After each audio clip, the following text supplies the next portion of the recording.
Sure. Just, she was just getting rid of those things. No one ever uses them. Oh, super. Yeah, Mark, this was one of the same thing.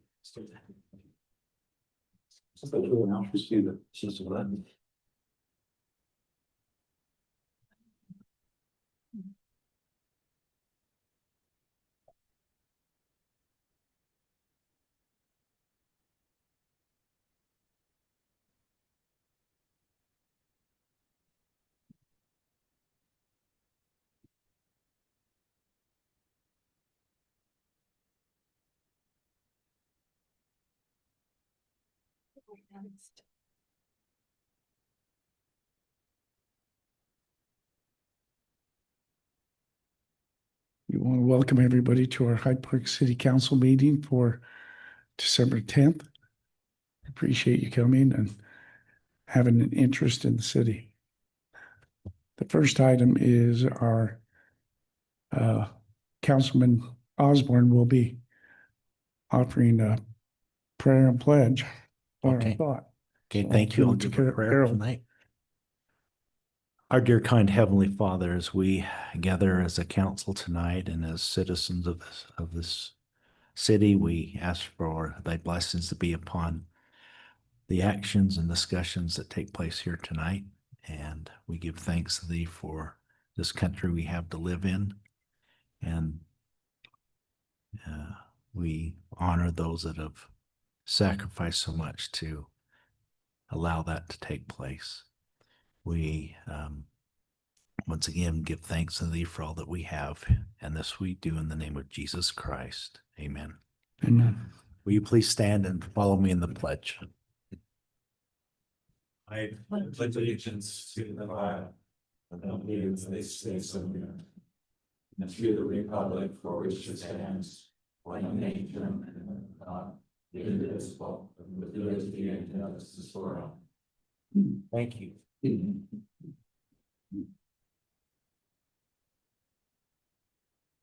Thank you. The next item is to approve the minutes from November 12 and 18. Let's start with 12. Dave, do you have any comments? I do not. No comments. Having none, I'd look for a motion to approve the meeting minutes from. Sure, I'll move that we accept the minutes as presented and written for November 12th and 18th. Oh, and 18th? And the 18th, you All right, I suggest, asked 12 first. okay, I thought I heard you say both, but for the 12th. Move that we do that. Yeah. And Stephanie, you second? Yeah. Any more discussion? All those in favor say aye. Aye. Any opposed with nay? Motion carries 3-0, recognizing that Tiffany and Kurt are not here at this time. Let's go on to November 18th. Dave, you're good? I'm good. Stephanie? Good. Carol? Just Look for a motion to approve. I will make the motion to approve the minutes of November 18th. We got a motion from Carol. Is there a second? I'll second it. A second. Any more discussion? All those in favor say aye. Aye. Any opposed with nay? 3-0 motion. Next item is to approve the agenda that we currently have. I have no changes. Marcus, do you have anything on there? Or council? No. If not, we will, I'll move that we accept the minutes for tonight, the meeting agenda. the meeting agenda, I'm sorry. Minutes tonight. tomorrow. Yeah, I'll second that. Got a motion from Stephanie and second from Dave. All those in favor say aye. Aye. And you oppose with nay. Motion carries 3-0. At this time, we will open it up for actually turn that on. Is it already? It wouldn't go on. Okay. I don't know how to. We'll open the city council meeting up for anybody that has anything to discuss that's not currently on the agenda. So we'll open it at this time. Having none? Oh, come on up and see what stops on 450 North. 7th East and 450 North. And I've got a report that I was going to provide here in a minute on that. Okay, Be an update. all right. Um, Please. I think they were thinking of leaving, Mayor. I don't know if you'd feel Yeah, like you'd you want to. and so we have that. Any other comments on any other topic? Having none, we'll close that, Mark, and I'll turn it to Dave to address that. Okay, be happy to. So the Rolands and others were here on October 22nd, the city council meeting, expressing concern with speed. In fact, we had some pictures of some buses exceeding the speed limit there that they provided, and a real issue with visibility concerns because of the slope that's right there west of that intersection, and people coming down there pretty quick. So based on that, we talked about it last month and a couple of weeks after that in our city safety meeting. We asked Chief Goodrich of the North Park Police Department to go take a look at it. He did. He expressed the same and agreed pretty much with the residents' concerns that there were some visibility issues there. And then I've discussed with Sunrise Engineering, and based on the requirements of the manual on uniform traffic code devices, they support establishing making that intersection a four-way stop. And without going into all the details of why, but as you go through that manual, there's various warrants or criteria that they base that on. One is issues like visibility. Another thing is that according to our master plan for transportation master plan, 700 East is really the main corridor, and especially now that it's been improved and goes through there.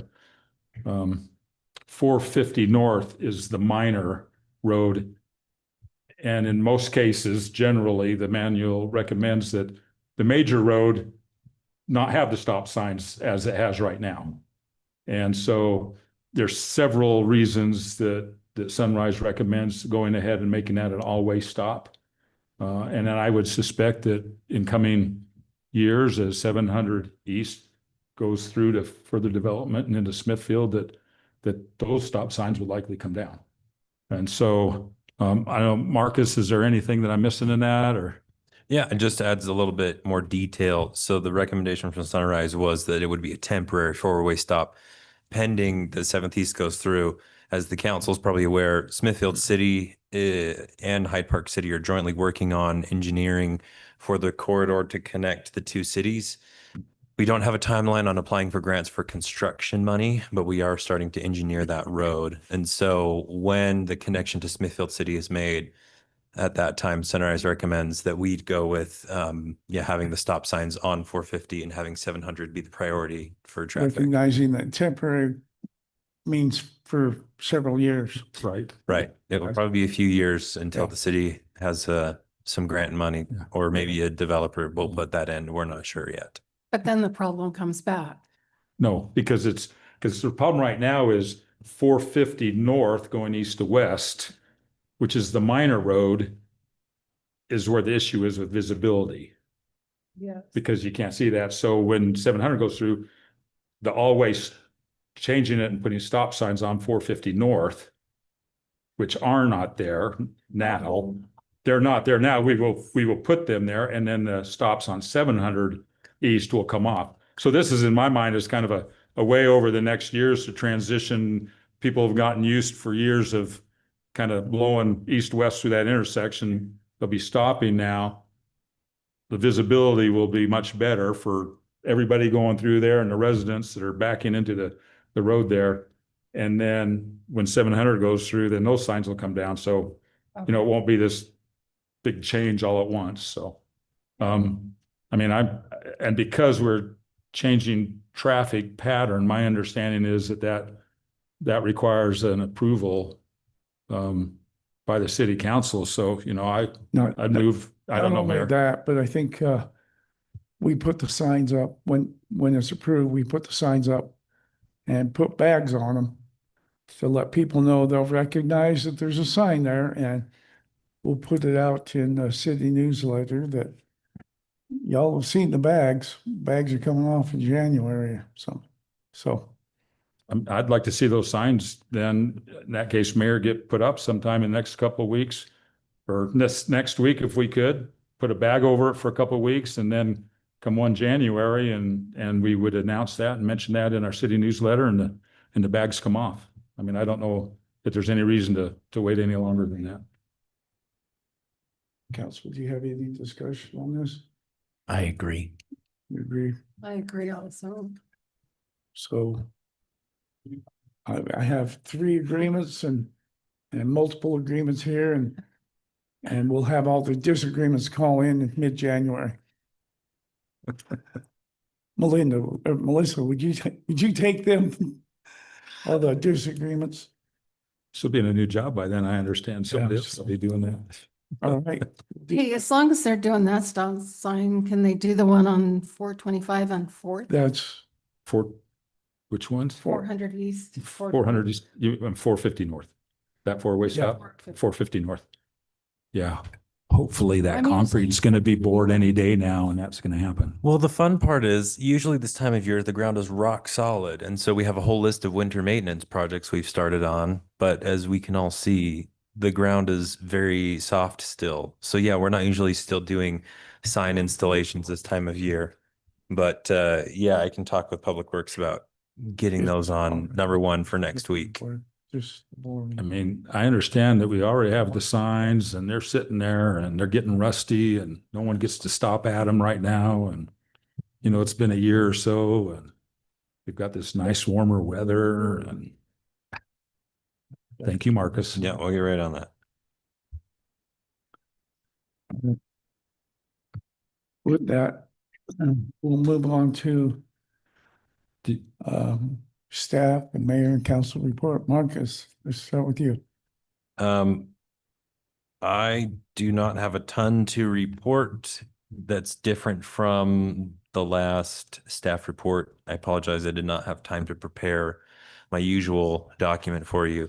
One update that you all might have seen, I did end up applying, getting our grant for our trails and parks master plan submitted today. The grant application, we applied for $100,000 with the city match of 10,000, which is less than we had budgeted for. The match requirement for the grant ended up being a lot less than we thought. So we will see. When do we find out? Typically, the grant closes this Friday, and they usually review it in January, and they start contacting people in February to do interviews. And then in March, they'll let you know if you got the money or not. So, Okay. Okay, anything else, Marcus? no. Carol, do you have anything? No. Stephanie? No. Okay. Of course. I want to thank Stephanie and the Youth Council, first off, for this wonderful Christmas gathering that you had downstairs last week. Was it? Yeah, a week and a half ago. So it was fun. I think that all those who came had a great time, and I talked to quite a few people there that had never been there before and came and enjoyed themselves. So keep up the good work, and we'll be looking forward to more of those in the coming decades, Stephanie. A couple other items. The safety committee is also put together over the last couple of months, operating procedures to kind of guide our efforts. And it's about at the 98% completion. I will send that out to everybody in the next day or two. And so the intent would be to get that approved next month, but just start thinking about it. Well, I was hoping that Kirk and Tiffany would be here to hear this. I'll put it in an email, but we currently have 6 people serving on the committee, the mayor, Gerald and I, and then we have 3 residents, but we would like to have up to 3 more residents. So my request is that amongst us and anybody out here that wants to serve on the city safety committee, or know somebody that might want to, that, Or that that we- would be good as a voluntold. So, and I'll send that out. And if anybody has any questions, we meet once a month and we do things like what we just did here, when we hear concerns about, street crossings or this or that, we deal with that. We try to take action on it. So anyway, just like to let you think about that. Marcus and I attended yesterday a Utah Division of Outdoor Recreation meeting, and they discussed all the grants that are available for parks and trails and all this and that. And a lot of these grants can go towards trails, and I'm really excited. And Marcus is saying, slow down. He's like, walking the dog, you're slow down, Dave. We can't get them all. We can't do, anyway. Some of those grants are due in the coming month. Most of the grants require matching funds, but in lots of cases, if you get a federal grant, you can use that as a matching funds for some of the state grants. Or if you get a county grant, you can use that for matching funds. So there's lots of ways that you can use those grants to help offset. I mean, there's thousands, there's millions of dollars out there just waiting for us to use. Marcus has already submitted the grant today for this Transportation and Parks Master Plan. Thank you, Marcus, for doing that. The survey we took this summer, our Parks and Trails survey, indicated that about 3/4 of the residents are interested in obtaining easements on our canal trails. There's about 10% that don't want that to happen. And I hear that. At the same time, I would like us to move forward, and individual by individual, property owner by property owner, see if we can't figure out a way to, whether it's fences or shrubs or something, help get everybody on board. And so with that in mind, I'd like us just to move forward and look at some of these grants that are available. We don't need this UDOT Master Trails plan to tell us that we have canals. They're not going anywhere. Lots of people want them. Lots of people use them. So is anybody against giving Marcus something more on his plate to do and the staff, and start looking at applying for some of these grants that can help us get some of these easements? the only, and it's a big one, is when you apply for a grant, they want you to submit for the trails and that, they want you to submit your active transportation plan with it. And we just applied for a grant for that. But we do have a master trails plan that we've had for years, that I would think that master trails plan, shouldn't have to wait for in some regard, it can work, but not like the BST. That was a state mandated level. okay. So is there any concern, like, let's say we get a grant to put a trail through here on the Middle Canal state. And so we get this grant, it's designated for that, and then we go through and we try to obtain the right of way through there, and we can't get them all. And then we would just have to forfeit the grant, or how would that work? Well, I think we'd use the grant to do as much as we can. And if there's some property owners that just aren't going to allow that easement, we at least at this point have an 80 or a 90% solution. And I don't know that we have to report back, and I'm this is new business for me. Yeah. But we have used it to do what we've wanted to do. We've got as far as we've gotten with it. And then, the homeowner moves, whatever the case may be. We say, hey, we'll use, I don't know, maybe some of this grant money we can use to buy shrubs or put it in a fence, or we get we do donations, which I'll talk about in a minute, to get people to, Accommodate.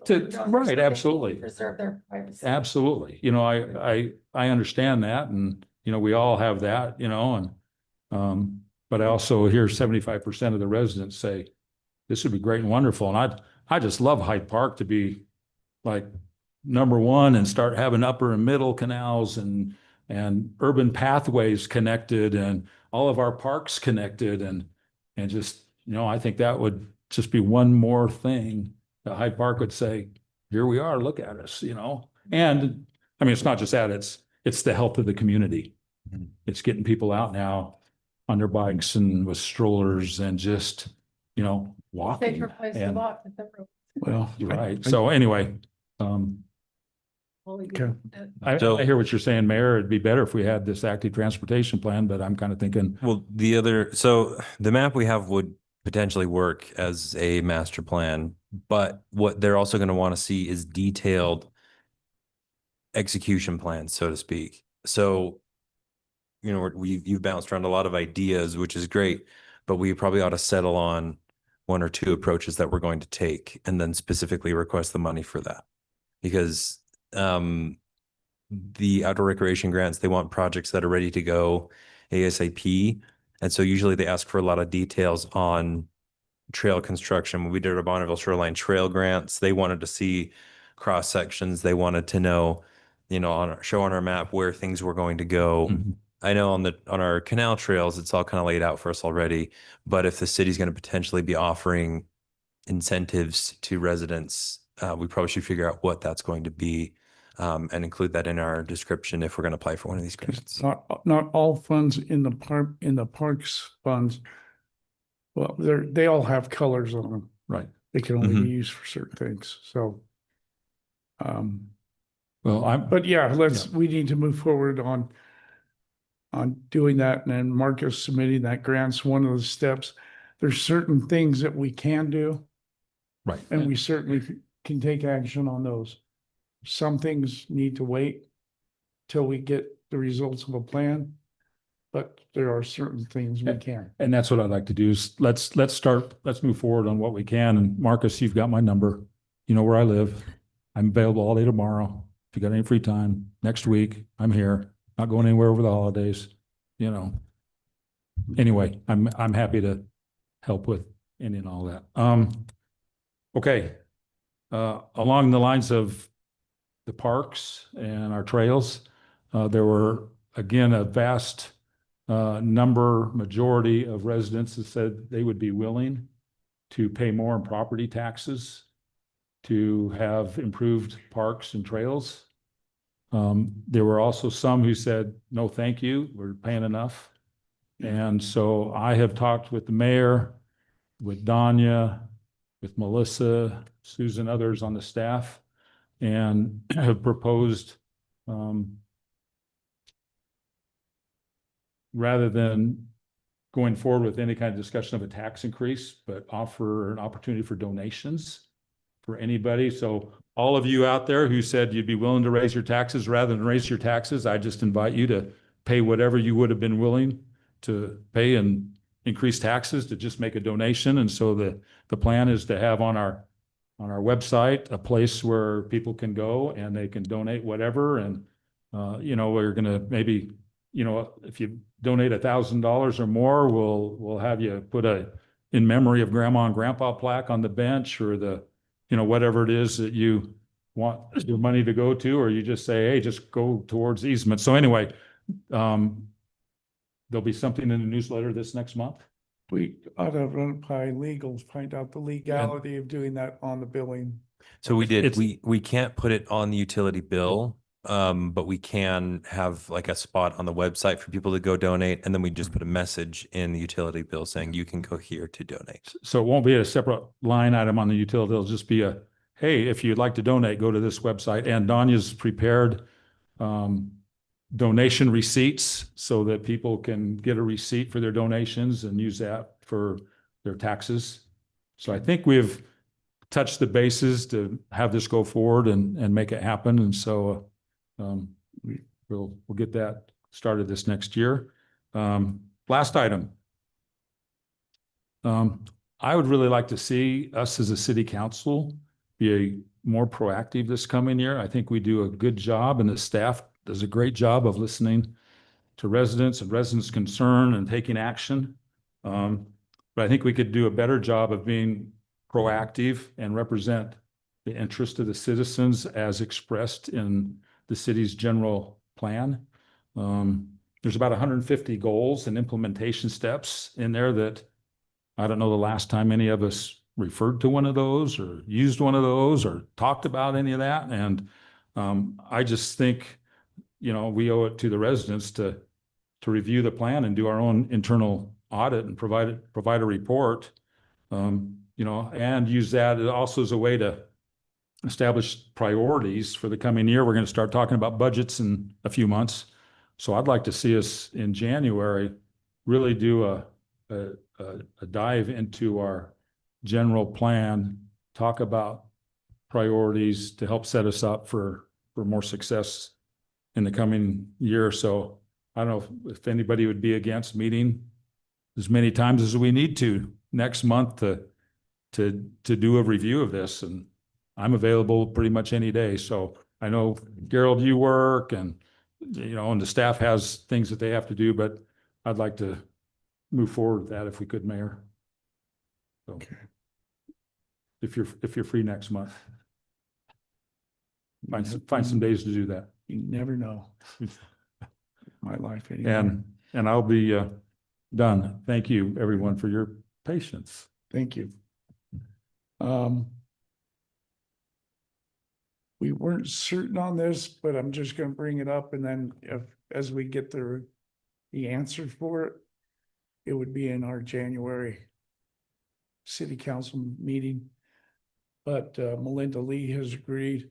Her term would be up in the end of this month, and she has agreed to continue serving.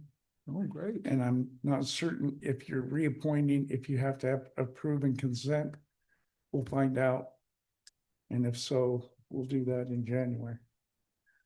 And then I spoke with Gerald, just trying to get some more council members with the experience. And Tiffany will be doing this in January as well on our first meeting. Tiffany would then be moving into the mayor pro tem position. And that is done by approving consent in January. No meeting on Christmas Eve unless you want to. I won't be here. You could call in though. We can meet without you, Marcus. I mean, you are important. You're not that How important. about, we just won't meet. So Just don't expect a staff report to say that. we'll move on to our action items. Public hearing to receive citizen input on ordinance 2025-25. Consider ordinance adopting the Utah Wildland Urban Interface Code. So I know Marcus is on it and Brian's here to field questions. Marcus, I'll turn it to you. Yeah, I can give a little introduction before the public hearing. So this is a requirement that was handed down to us by the state. The state legislature approved a new law in the legislative session earlier this year that required all municipalities to adopt an ordinance and a map to establish a wild and urban interface boundary line. And what that means is municipalities are establishing a line and saying everything beyond this line is considered the wildlands. And if there were to be any development in the wildland area, they'd be subject to more stringent fire protection building code. That is included in the ordinance. We are adopting the 2006 Wildland Urban Interface Building Code rules. So that's a piece of the ordinance. The thing that we have done, the state in their law, they were going to give a map to all the cities saying where this wildland urban interface should be. When they published their draft map, there was a lot of pushback from cities saying this is not where the wildlands are. They had very interesting ideas of what was the wildlands. Like, for example, about half of Hyde Park was considered in the wildlands. And it was pretty similar across the entire valley. And so there was big push from elected officials and city staff back to the state saying, no, this isn't realistic. And so the state is still working on their map. In the meantime, the requirement still stands that the city has to adopt a code by January of 2026. And so since we don't have any guidance from the state, we have decided to establish essentially the Bonneville Shoreline Trail Corridor as where our wildland urban interface will be. That is a fire break. The city has been working on that for a long, long time. Smithfield Fire has been reporting that to the state as our contribution towards wildfire mitigation plan. And so we felt like it was a natural place to set the line for the wildland urban interface. Now, this comes with a qualifier that when the state publishes their map, we're going to be required to adopt whatever they publish. But in the meantime, to meet the requirement of having a January 1st ordinance adopted, you have what is before you tonight. I know some of the mayors in the valley have been right on top of this. It's pretty absurd where they originally came up with the lines. Birch Creek Golf Course was in the wildland fire area. Pretty obviously created by somebody that's never been in our valley. So we'll continue to watch and offer our input to our elected officials out the state. So in the meantime, we have to have this. So let's open up the public hearing for this at this time. Please come forward and speak, tell us who you are and keep it within 3 minutes, especially you, young lady. Oh, I don't know. Okay, so first of all, thank you for using the BST, and I hope and pray you can keep the state at that boundary. I feel like there are people at the state level that want to turn Utah into California. HB 48 and this code are part of that. And I feel local municipalities have a duty to fight the state map to make sure our existing houses are not in it to start with. Stay out of it in the future and delay it as long as possible, which sounds like because we're at that deadline. This whole concept sounds like it has noble intentions on the surface, a greater good type thing, but I'm telling you from experience, this is all about money and control of private property. First of all, there are mandatory fees if you are in the zone. Being in the fee zone will reduce your property value. Second, if you don't pay your fees, you will have a lien on your house. They can turn around and sell your property if you don't pay those fees. And they start the fees low to avoid public backlash. They never stay low. They increase them over the years. Second, you have, if you're in the zone, you have intrusion on your private property to assess your compliance. You have to let the government come assess you. Oh, if you don't want them to, you can pay a higher fee to keep them off your property. Again, it's all about money, or you can get a private assessor to come and make that assessment for you. Insurance issues. This is probably the biggest one, speaking from experience. And I skimmed over HB 48. It has all of the framework in place to do what California did. First of all, if you're in the zone, you get an insurance increase. Then it doubles, triples, quadruples, ends up 6 times what you were 5 years ago. Then they start saying you're going to pay 6 times your premium and will only insure 80% of the value of your property, 70, 60, 50. Within 6, 7 years, you can't get insurance and you're going to the state and other places. So insurance issues, building costs and retrofitting. Existing homeowners have to comply. So anyone that falls in that zone is going to have to switch their landscaping if they don't keep it that zone. You have to clear vegetation, create fuel breaks, and they call it defensible space. I've lived where they enforce defensible space. They regularly come around to your property, send you a letter. This tree's too big. This tree's too old. Take it out. This is made of wood. You need to switch it to this fireproof stuff. You don't do it. You start getting fines. And after so much time, your fines are still there, but they can do it themselves with government and they charge you the government fees for it. You still owe the fines. Increased construction cost. New additions, new builds, including remodels over specific value are going to fall under this. It intrudes on private property rights. Your landscaping, it mandates certain vegetation and also to be a certain distance from your house. I don't want to run out of time. The regulatory and administrative burdens on local and smaller municipalities is huge. First, we're going to have to go through our zoning and find all the conflicts. There's going to be a lot of conflicts with existing ordinances and the wildlife code. Mapping's an issue, enforcement challenges. It takes a lot of significant local resources for inspections, mapping, and ensuring compliance. Again, it's all about the money. So thank you for making that the BST. And I hope and pray that you have the strength and power to fight the state and keep that our existing line. Thank you. Thank you. That was Charlene Williams. So for the minutes, she had enough to say. She didn't have time to say her name. Thanks, Charlene.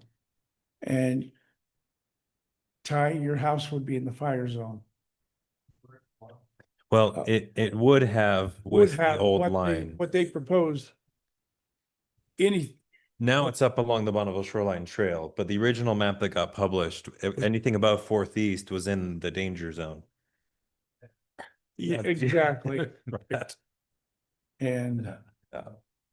it's just when we really want our residents, if we're in fear, we will put something in the newsletter with everybody's contacts down at the state legislature that they want to take over land use for the state. And we think we could do it better from here than they can from Salt Lake. So that's really what it is. They take over. Any other comments? Having none, we'll close the public input and turn it to the council. I have a couple questions. It refers to a code official throughout this. There's a lot of requirements for a code official they've got to do and a lot of power. Who is the code official?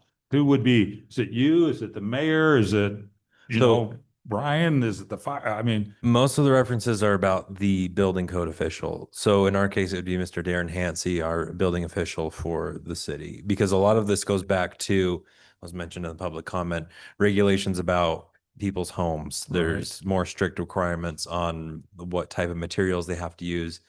I do believe some of those references could also be the fire departments, whatever the local fire department is. They also have an inspection officer who goes out to the home to do Mhm. those annual inspections.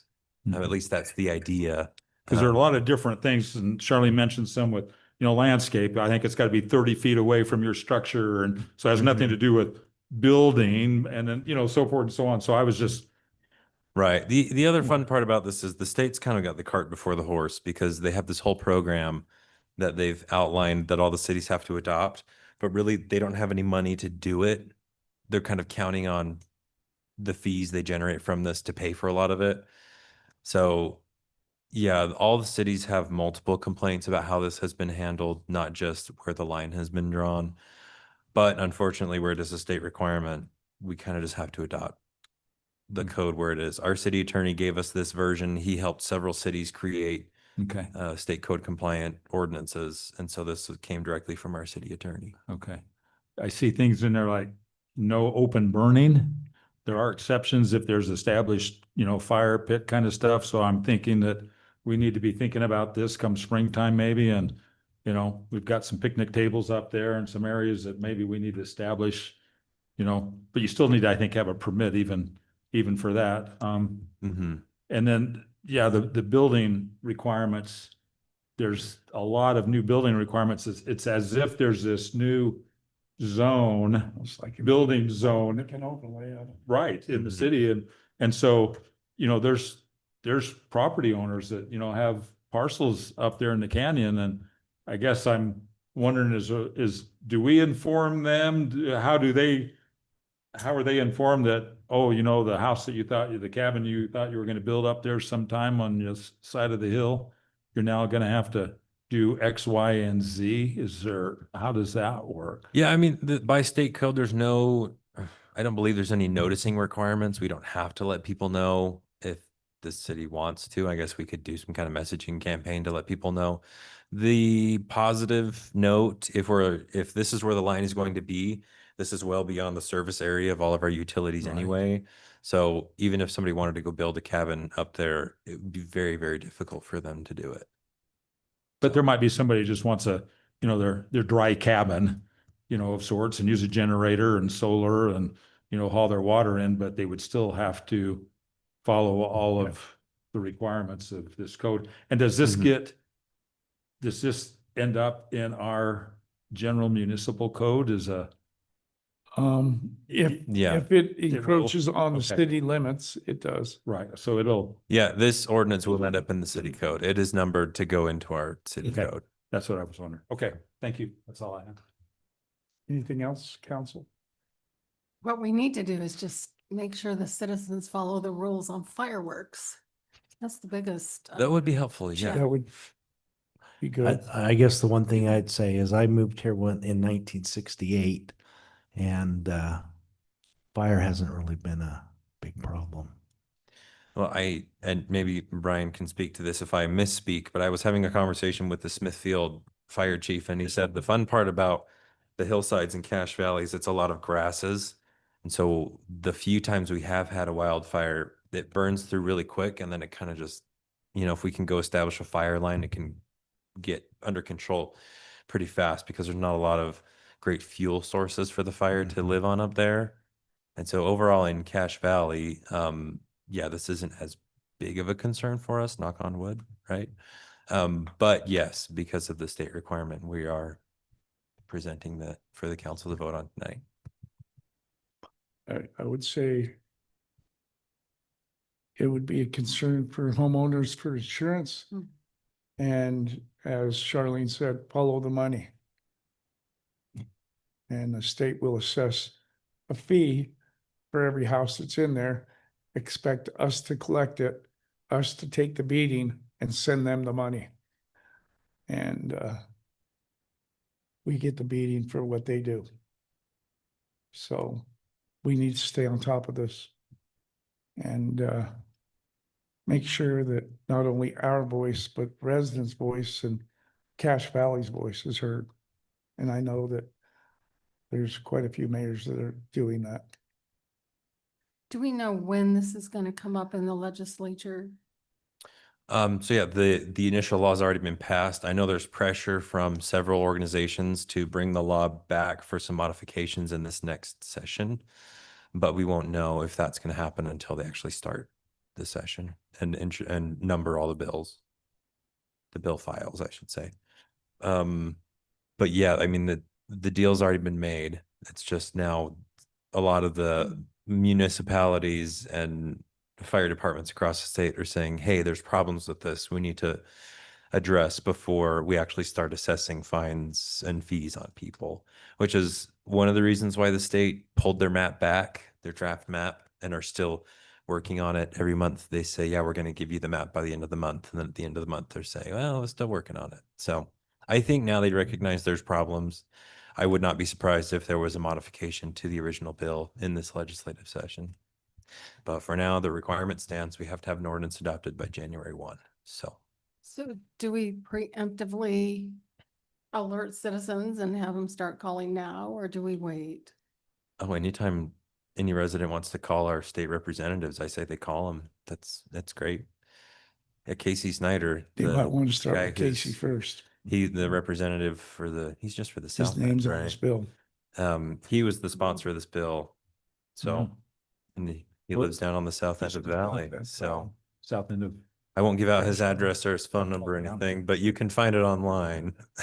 He's, Yes. he's, the sponsor is I'll give you his email. it lives in Cache County. Yeah. Yeah. Yep. We've had this frank conversation. Yeah.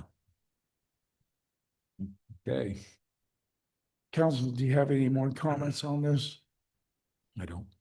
If not, I'd look for a motion to either approve or I'd rather not continue it, approve or not approve, 2025-25. It's something we have to have for next month. Yeah, I move that we approve and adopt ordinance 20-25, the Utah Wildland Urban Interface Code. Got a motion from Dave. Is there a second? I'll second it. Second from Stephanie. Any more discussion? All those in favor say aye. Aye. Aye. Any opposed with nay? Motion carried 3-0. The next item is similar to what we'll have on next in January. Several people, even council members, were involved in the interview process for the treasurer. And it came out unanimous that Melissa Jacobson was the person to take that position when Susan retires. So if she's here, if you have any final questions. I think it's too late, isn't it, Mayor? Yeah, it is for her. And we know where she works, so if we have them, we know where to find her. So we've been looking for approving consent. So that's just a thumbs up? That's all right, we have approved consent from the council, Right. Over. and that gives her access. And because of the nature of her position, she will have to be officially sworn in January. So we will do that at the next Yeah. city council meeting. Yeah. Okay.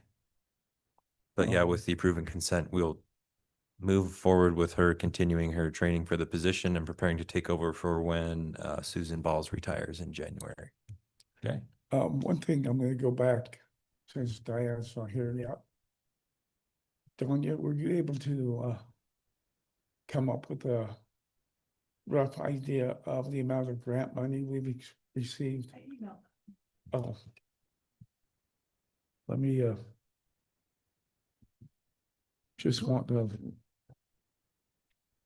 Mayor, as part of that, there's a second part to that, appoint Melissa Jacobson, that the bank needs a thumbs up on too, Oh, to give her access to. to give her access to the Yeah. financial accounts, so. yes, that's Okay. the biggest thing.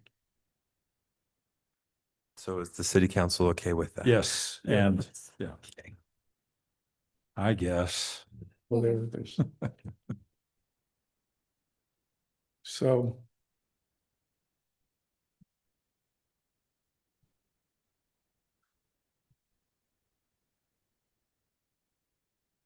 Holy cow. Mayor, do you want me to summarize the grants?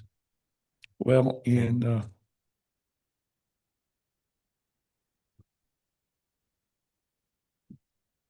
where I gotta open that document up completely. But also, since Diana's not here yet, the next item on the agenda, Mr. Meesom is present. So if we wanted to move to that as well, I'm sure he could come up and present his item. Yeah, so just for this last calendar year, we're at just over 5.8 million for the city and grants in 2025. Sounds like we've got something to shoot for next year, huh? Start Yeah. off with that with some parks grants. I'm surprised at the 4-year total. That's great. Do you want to announce the 4-year total for the public record? Good job, grant writers and mayor and. Yeah, So to- tell us since you have it To there. pat the mayor on the back, because I think a lot of this has been work that he has done. Our total amount of grant funds, and this is for all sorts of different things, for road projects, infrastructure projects, and master plans, all sorts of stuff. Total amount of grant funds the city has received since 2021, $17.8 million of grant funds. Great. Wow. So That's, She asked me that question, how much do you think you had? Oh, few million. people are gonna start asking why we even have property taxes in this town with all that grant money coming That in. was off. Don't get any ideas out there. Yeah. All right, let's I gotta get back here to the agenda. Let's go ahead and move on with Ty Mason. Ty, have you got something you wanna? Yeah.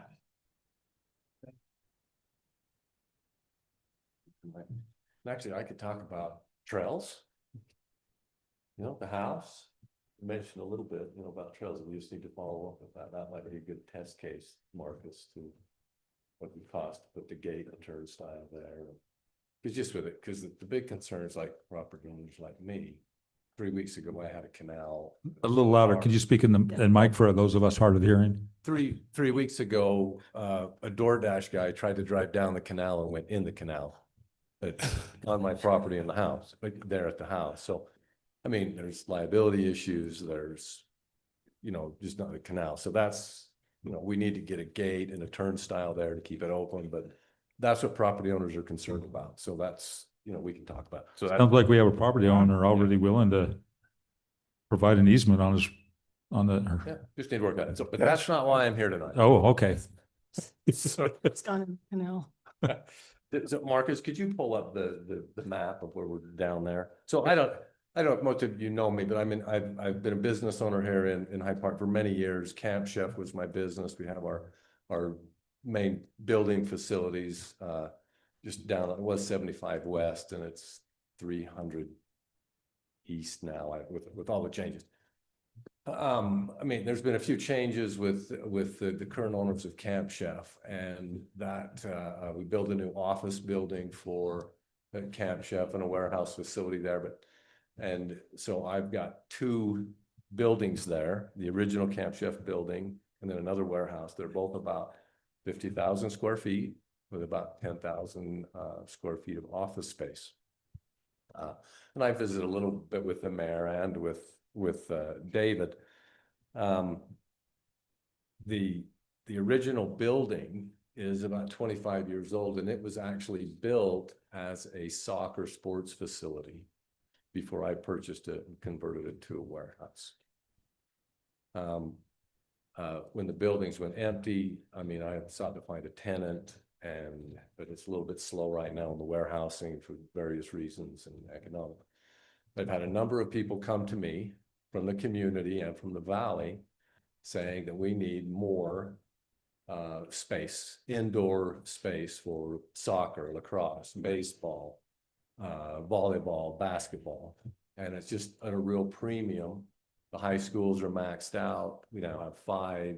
I think you guys see what the growth curves are there. So I've made a commitment with a group of other people that we would convert these 2 top buildings into a sports facility. The top building will have turf in it, has turf in it now, just sort of a soccer, football, lacrosse, softball, baseball, mixed use facility. And so the building just south of that, it does have pillars, but it worked out at a good size. We have 7 basketball courts that can be converted to volleyball courts.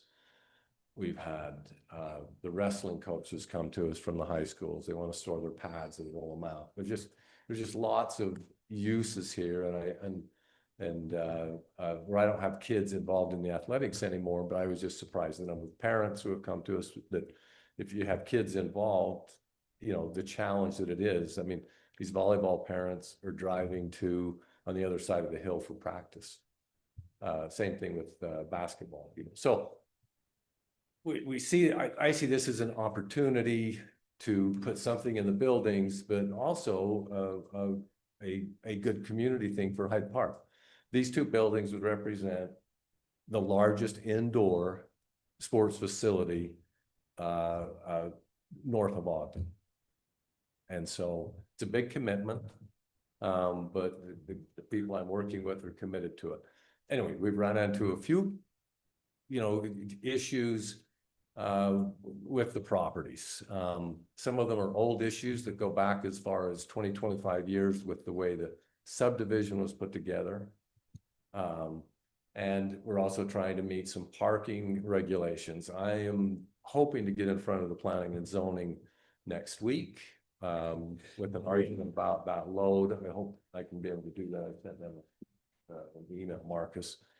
And I've been working with Mikkel, and I spoke with Mikkel again earlier today, you know, about the parking load there. And I think she's working on some ideas. What I would like to ask tonight is, I talked to the county. The one issue that we had, Mayor, that we talked about a couple of weeks ago with the annexation issue with the county, which is kind of a messy thing both for the city and the church. You're familiar with that one. Yeah. So anyway, on my end, the little bit of property that we picked up there, all the paperwork has been filed, the fees paid. I spoke with the county today. They said that's now in Hyde Park's We got it thing, today. and it's set to be We'll consider that petition next city council meeting. next Okay. city council. That's, meeting. yep. All right.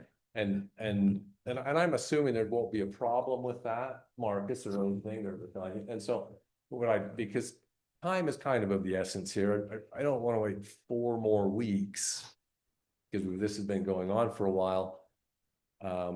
Because that ties up that piece of property. I can't include that as part of my parking load to service the buildings.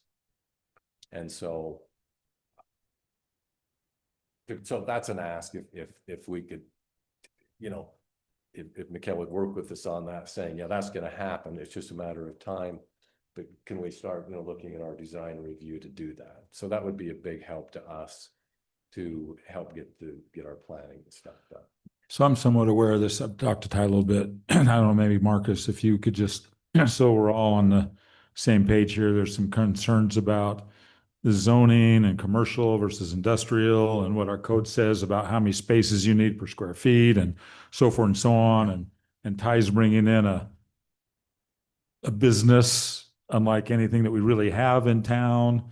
And so it doesn't really meet the code. So anyway, would you just help all of us kind of be on the same? Yeah, I can give an update from the city staff perspective. So the fun part about being a member of the city staff is we have to look at everything in black and white. We don't get to dabble in the gray area, or at least that's not what we were supposed to be doing. And so the problem we've had with this from the beginning is there is a code requirement based on the size of the building and the general commercial use. And all the iterations of the parking plan that we have seen just haven't quite met that code. And so there's been many iterations of the parking plan. As far as I understand in discussing it with Mikkel today, at the last DRC, and after some discussion with Ty on the phone today, it sounds like that we've reached an agreement to make sure that the parking is good to go. And so we don't really see an issue. I know that we're putting together the planning commission agenda tomorrow, and pending any unforeseen circumstances, the plan is to have this project on their agenda. So I don't necessarily see this being a problem for building one. I think we've got that resolved, the city staff. Now, when you come in to do building two and create a second facility, there probably will be parking problems at that point. Our parking code is interesting because at the bottom, there's a section that is, it says if none of the things in our parking table match the use that you're looking for, you can work with the city and the planning commission to create a parking, essentially do a parking study for your particular use for your building.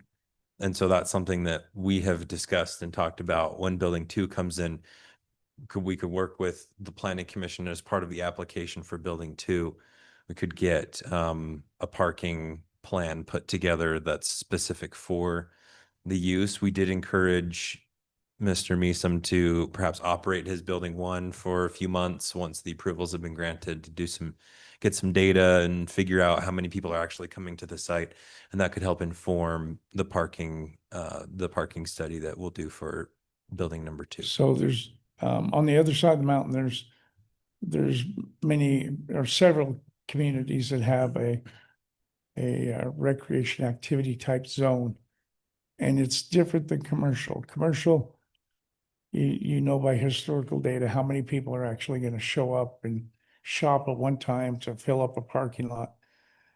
I kind of look at this recreational, they're only going to get enough to put on soccer fields at that time. That they're not going to have, 6 teams waiting in the queue, similar to an LDS church or any church. We may have 3 or 4 wards meeting in there. By no means, if they all show up at once, we don't have sufficient parking. So timed intervals, what they do is paramount for success. So it's a different type of parking that we don't take into consideration in our commercial. So they certainly could propose something different. Right. I think they've got a plan going forward now and everything's And- ticking. It's just, I think Ty is pointing out holes that we have and some things that he's. Yeah, trying to- there's some challenges and some problems, and that's what I appreciated Mikkel calling today. We could talk a little bit about the Carlson property, because I'd like to set that aside, because that's a different problem. It involves another property owner, Marcus, and I just don't want to do that. I mean, with that, and that's a 25-year-old issue. So I don't know matter if you were aware of that particular problem. I mean, we would need to connect the parking lot with the Carlsons. But that just creates problems for the Carlsons.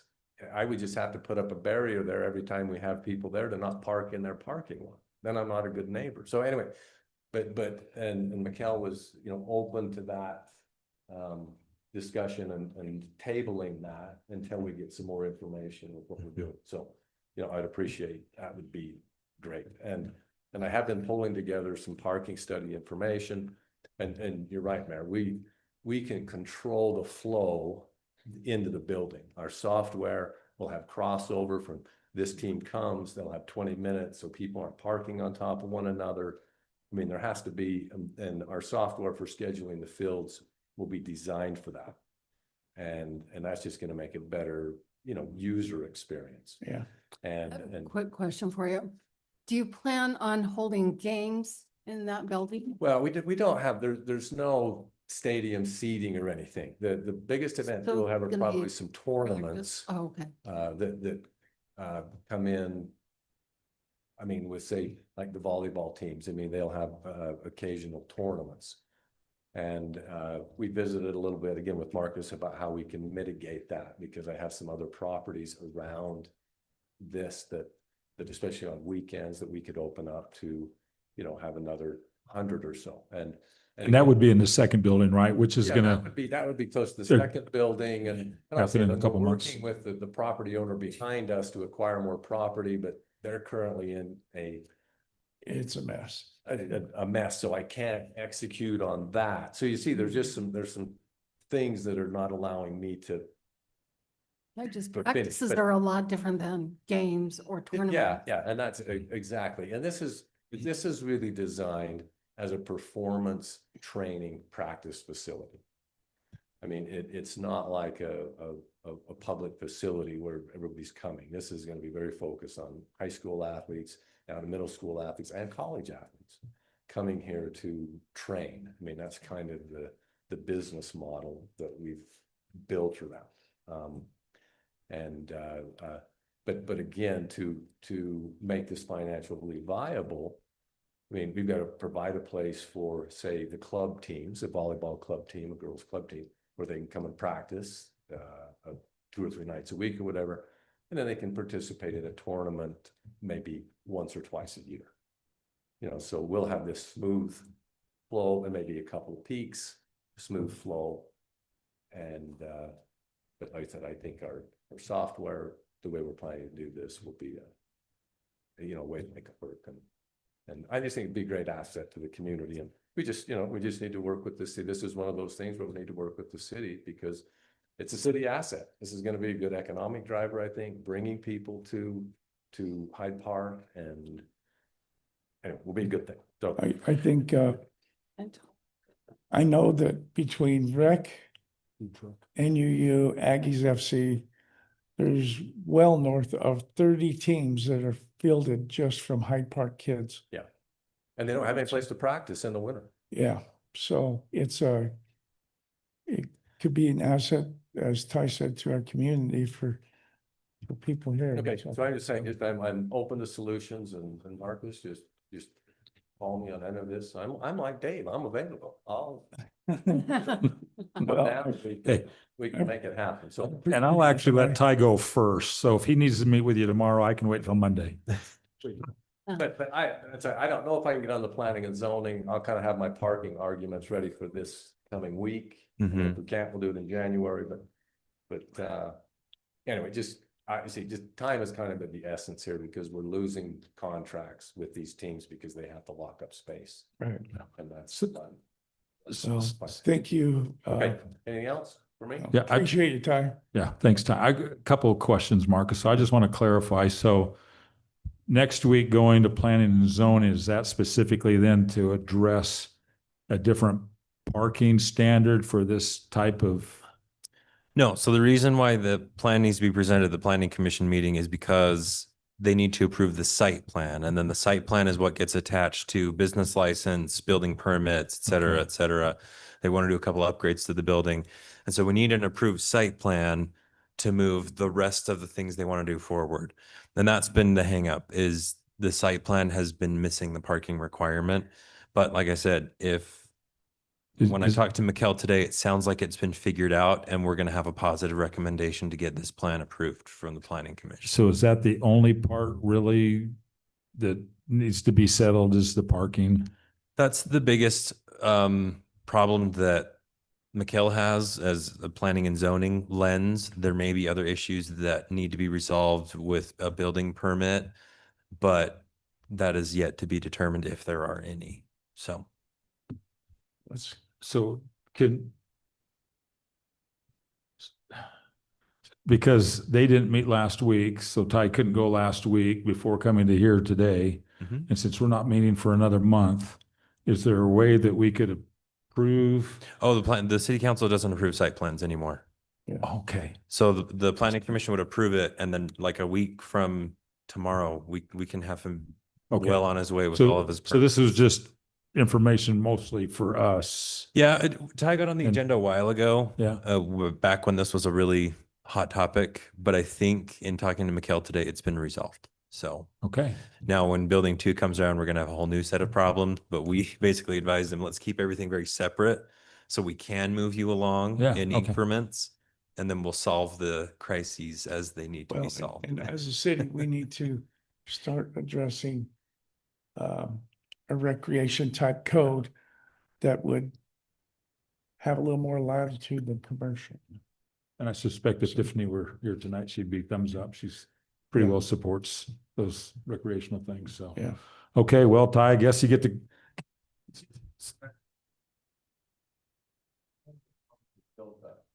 That you're seeing. It's all mixed use. I mean, it's not just warehouse, it's just not manufacturing. Right. You go to North Logan, there's a warehouse, there's somebody, picking shipping stuff. There's maybe big Sativa, but then there's a Jazz 360 or I mean, it's just mixed use. And so that's how, how we could. So anyway, so I'll be prepared to do a good discussion, Marcus, with the group. Yeah, McDown, anyway, just call me, at my number. All right. Thank you. Thank you, Ty. Bye. Well, All right, we'll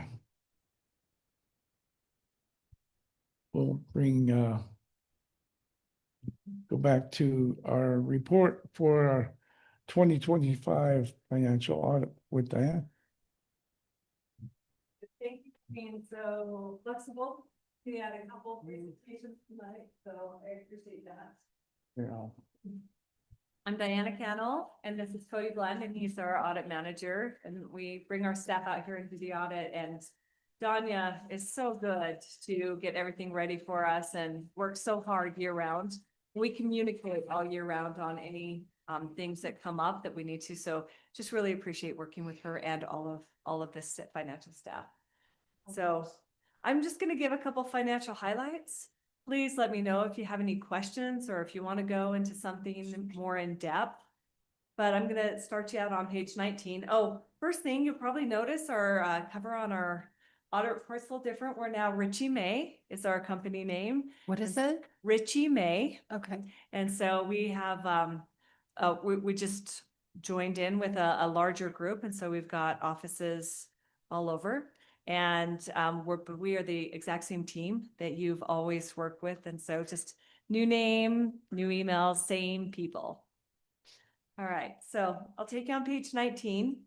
This is the city as a whole, all the funds together. So when we look at how did you perform this year versus last year, your total assets ended at about $52 million. And that was about a $5.7 million increase over last year.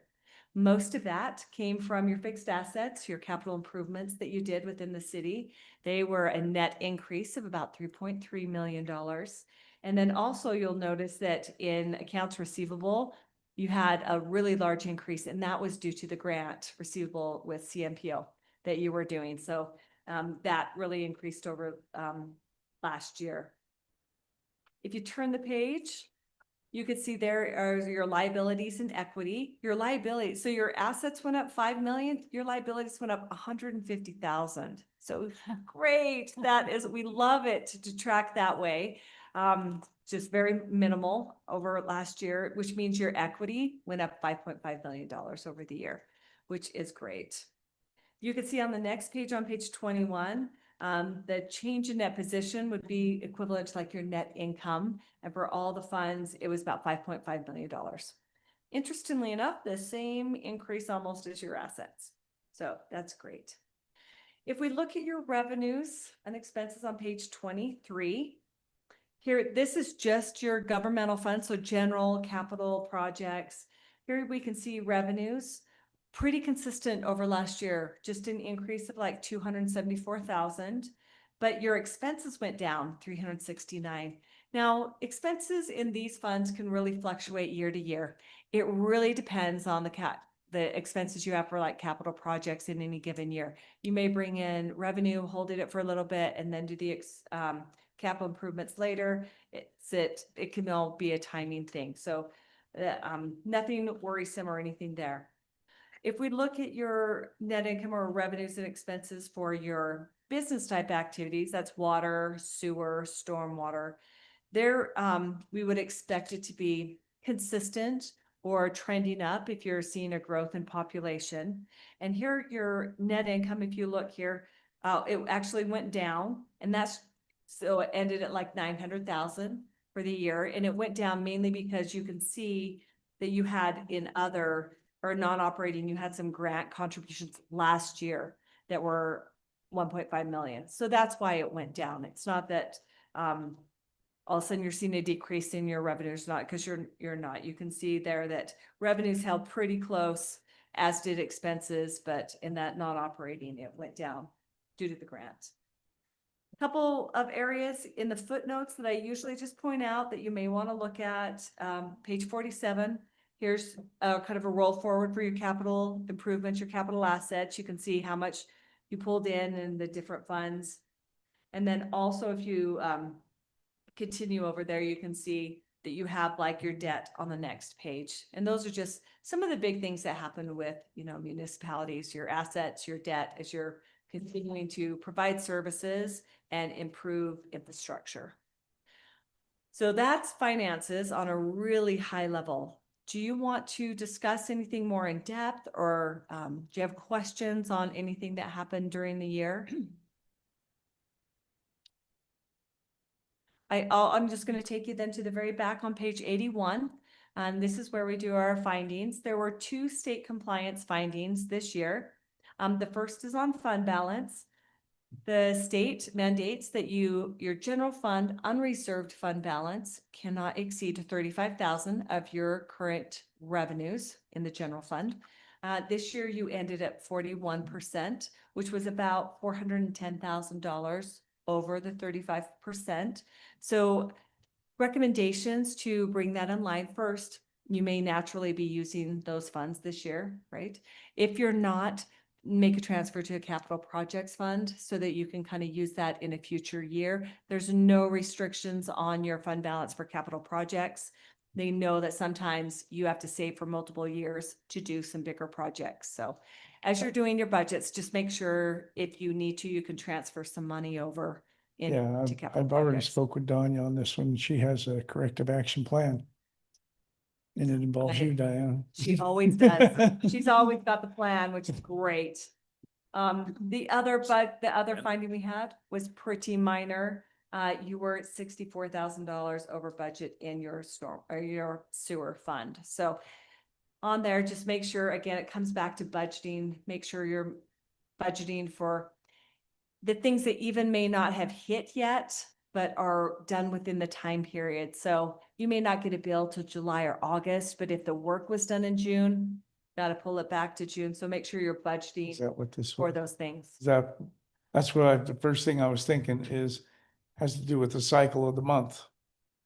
We just, Yeah, to do better that's probably what it was, is the cycle of the month is what threw that off. we get. Twin D comes and clears out our Yeah. sewer. but we don't get a bill for several. I just missed that in doing an adjustment. So it was, yeah, Okay. it won't happen again. I'm not losing sleep over either of these, and I hope you don't either. They are state things that we have to report, but I feel very confident that they'll be resolved. So, and I appreciate, I expect when auditors come in, they will, in my former profession is I want them to find and make us better. Putting these findings in perspective, we had too much money in one account That's a good problem, I hear. and I would be much more worried if you didn't have enough. So, yes. and the other one was just because of work performed and the billing cycle that it happened in. So I think Tanya does outstanding work. I concur. Danya does a great job, and you're very fortunate to have her. Yes.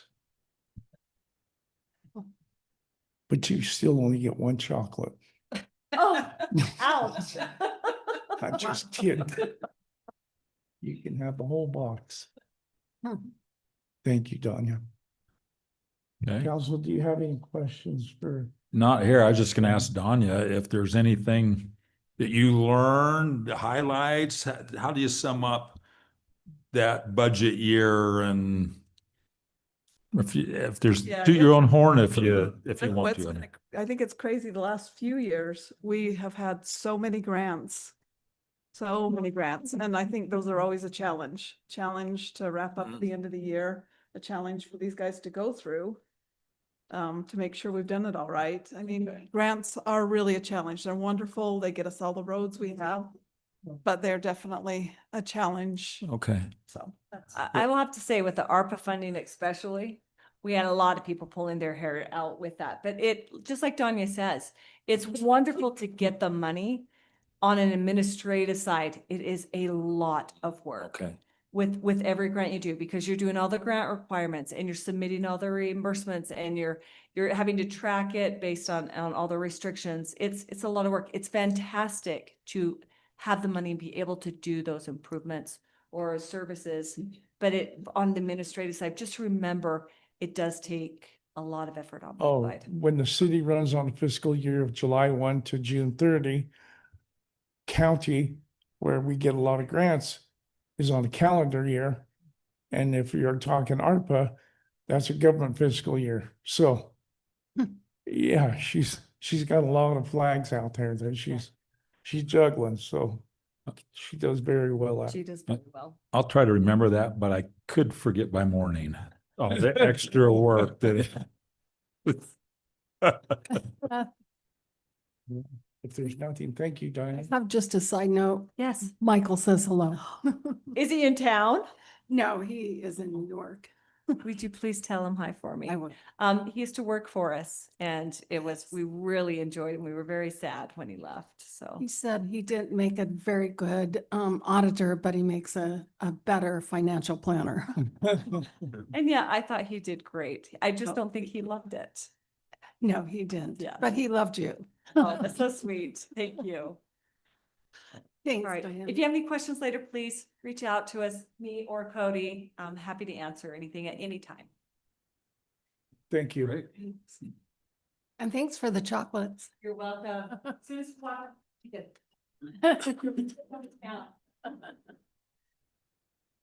Sorry, we didn't get to talk this time. The next item is to consider ordinance 2025 24 to amend our HPMC code. Marcus, you want to review that and then we'll have a discussion on it? If we're amending that, we need a public hearing, or is that? We already held the Oh, public held hearing at that. the planning Planning commission. Commission? Okay. So this was one of the more controversial public hearings that we've had in a while. The ordinances in question tonight are 12.150.010 and 12.150.020. Both of these ordinances deal with water dedication, or as the state likes to call it, water exactions. Some of the comments that we got at the public hearings, well, I think the bulk of the comments were from some local developers who felt like this was unfair and this was something they didn't want to do. The change that we're proposing is currently in the code. Hyde Park City requires every development project needs to bring some sort of water rights to the table. The water rights that the city has are being gobbled up quickly by development. And so we have an option where either you can bring water rights or pay a fee in lieu, and then the city can go out and hunt down the water rights for you. As you can imagine, almost every development project we've had since I've worked for the city, they've been more than happy to hand us a check and let us go find water rights. Because that's happened, our water rights are being depleted very rapidly. We still have enough to cover all the development that's coming. But by our napkin math, I'll call it, we're not going to meet our master plan goals, which said that we'd be set for the next 20 years. We figure if we keep going the way things are going, we'll have single digit number of years left of water rights. And so the change being proposed tonight is to remove the fee in lieu of option for developers and say that everybody adding additional connections to the city water system needs to provide some sort of water rights. Now, we still have in here the option they could bring canal water, and the city, we can take that to the state and get that converted, which we're going to be starting one of those processes in the new year to see how it goes. But the big complaint from the developers was it's a lot of work to go track down water rights. And I said, I know, I've been trying to do it for a while now, and it's really hard. And so we want you to do it instead of having to spend our time doing it. Some of the supplemental documents in box, which you may or may not have time to look at, the state has conducted an audit regarding this exact thing. They went and visited with something like 200 communities in the state, and they surveyed about 100 of them on this exact topic. And they found in their survey results, 45% of the communities they surveyed said they do have some form of this same thing. And of those communities, the majority of them, 65%-ish, were communities just like us who are growing quite fast and need help keeping up with the water demand. And so this is very much something that is done all over the state. This isn't unique to Hyde Park. And it's something that if we want to keep allowing the growth to happen, then the developers need to start bringing some water rights, because ours are going to run out soon if we don't make this change. So this is something we spoke about here at City Council, and we asked the Planning Commission to do because of the very concern that we have. The water rights we secured is not only for residential, but we need it for commercial and light industrial, where we want to be able to support the businesses when they come as well. So this is something we asked for, and now you have it before you. I was just going to ask her, where are we on a 40-year water plan? Because I know that's what the report here talks about that. And so I don't have all the figures of our 40-year plan in front of me. It is part of our water master plan. If you want to take a look at that, part of our water master plan was updating the city's 40-year plan. It talks a lot about our existing water rights and our goals for acquiring more water rights. But I don't know the details of it right off the top of my head. let's go, Mayor. It was in the water plan, but things change when we get a spurt of 1,000, Right. units. And so. Yeah, I think what you're referencing is in that audit, that was a big concern from the Right. state, is every municipality should have a 40-year plan, which Yeah. is separate from like an infrastructure master plan. Okay. It's specifically towards like water rights. And we do have one. We go 50 years. I think we can. Right. So our infrastructure, I'll call it the infrastructure portion of the master plan. We do have a 50-year outlook. The 40-year plan is a specific plan that deals with water rights as a whole. And it's included in our master plan as a element that informed the analysis, but it's technically something that's separate that the state requires every city to have. And that's what I read, is it appeared that that was going to be something that we would have to do. And that's kind of the question. If we don't have this 40-year master plan for water, is that something that then, Right. So Sunrise to be thinking Engineering about. helped the city make one years and years and years ago. And so for us, when we did our water master plan update, they already had a lot of the data and it was relatively easy to get that updated too. So that was updated with our 2023 water master plan. So we are current on that. Okay. Now the mayor's right. We've added 1,000 units to our pipeline since then. So Right. I argue that all of our master plans are now outdated to a degree, but you know, we're doing the best we can. So my question is if water is so hard to get here in this location, then like you said, maybe we don't want any more development, Marcus. Well, this is one of the ways that we're making sure that it's responsible. You know, we can't stop people from using their property rights to develop their property, but we're making sure that they're doing the due diligence to bring the city the resources to provide for Yeah, their development. But is there just not water to be had? That's the It's out there for money. that's the secondary problem to this, that as the state legislature, we're hearing lots of rumblings that there's going to be a lot of talk about this exact issue because of the state audit that happened. And that's unofficially, that's kind of what's happening across the state now, is a lot of municipalities are starting to fight over water resources amongst each others. It used to be there was plenty of water to go around. Most of the property had water rights attached. Developers would bring it, cities would incorporate it, or cities would go out and buy a bunch. It's getting harder and harder to find, Mhm. and the state is not exactly issuing a bunch of new water rights. I mean, they flat out shut down any new water rights from the Salt Lake Basin. And so, yes, it's Yeah. a secondary problem of this, that eventually the state is going to have to look at the total inventory of water rights and say, you know, enough is enough. We can't issue anymore, or else the Great Salt Lake is going to disappear. But right now they haven't done that. And so we have to respect people's property rights, but we also have to be responsible stewards of the natural resources. And so our response is the same response many cities have had, which is, if you want to exercise your property rights, we're going to add an extra step to Which that is- process. I think it's important to, is there water out there? Yes. We looked at some, it's expensive, real expensive now, but the big thing is why should we spend city resources, time and effort trying to solve a developer's problem? Don't make their problem our problem. The state said you have to have all these housing plans. We have them.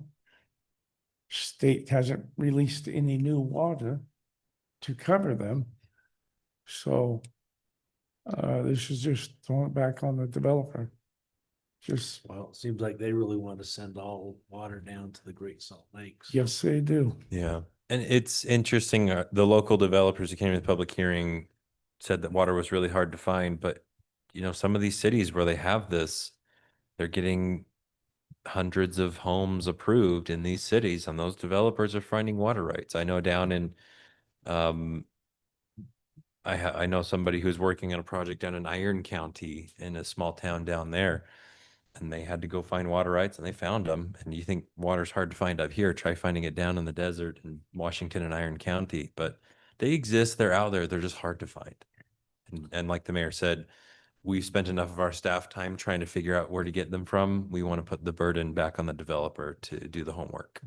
So is it going to be like we've approved some big subdivisions and they haven't got the water? So are we going to have our policy where they have to have the water up front?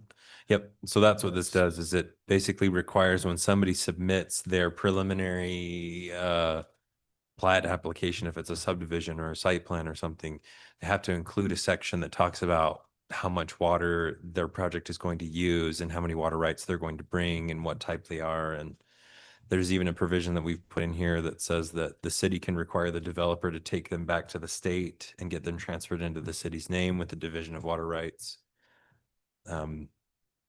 Yeah, we were pretty thorough in this update. That from what I've seen, I think it's an easy one. to prove this. So I can't remember if we talked about it and I can't see it in there.